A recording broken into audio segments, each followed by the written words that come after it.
Good evening and welcome to Nanaimo, everyone. Being host city to this third Cascadia Poetry Festival is a great honour for Nanaimo.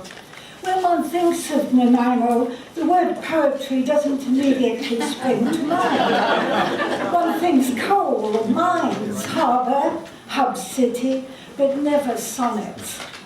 And David Fraser and his team at Wordstorm have done splendidly in recent years to draw the Nanaimo poetry community together by encouraging young poets and bringing noted poets to Nanaimo to read their writings, and of course helping bring this festival here too.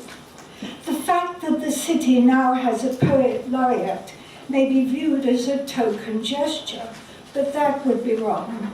Even the most jaded councillor is now aware that poetry counts when it comes to ledgering a healthy community.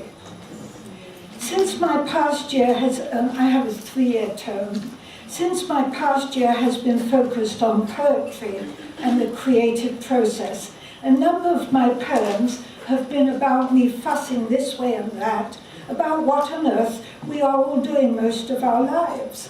That is, putting pen to paper to write creatively. Whether our words can be attributed to the gods, to the muses, or to our own brilliance seems to be a matter of dispute.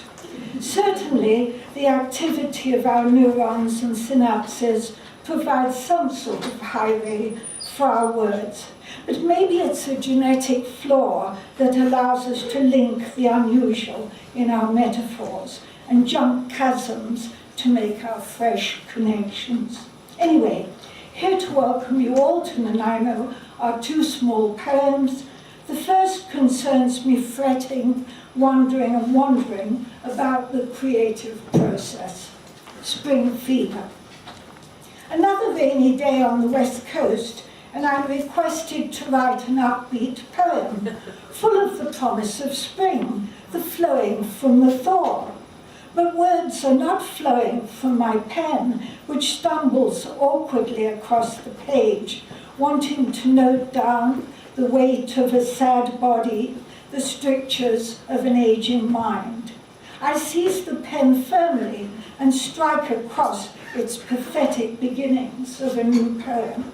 Now I tell it, now write joyful and greening and sprouting, and link them together in some sparkling fresh way.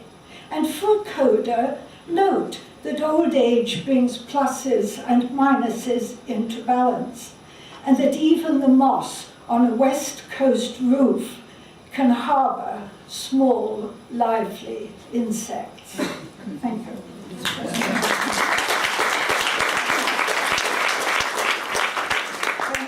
The second poem was supposed to be my welcoming poem to you all, but when I sat down to write, my muse, ever contrary, sent me one that is more like speeding you on your way.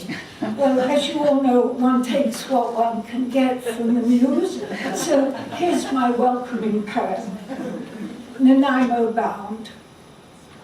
Hub City we're called, and more people come to Nanaimo by ferry, plane, boat or car, and leave Nanaimo by similar methods in a week than actually live here. Just think of that. It's as if a whole town arrived and departed within days, leaving a few plastic cups and foam clamshells on the sidewalks.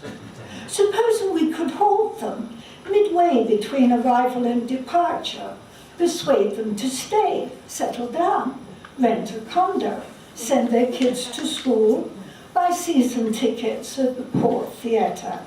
We'd have doubled the town in no time. But let's not even think of it. Let's hurry them on their way and bid them a speedy adieu, along with a suggestion that they make a quick stop at a downtown restaurant to drop some money into the economy as they pass through. I'm a small city girl, comfy with small houses, local stores, and familiar faces. Even in her imagination, a small city girl needs to keep her small city small. Thank you.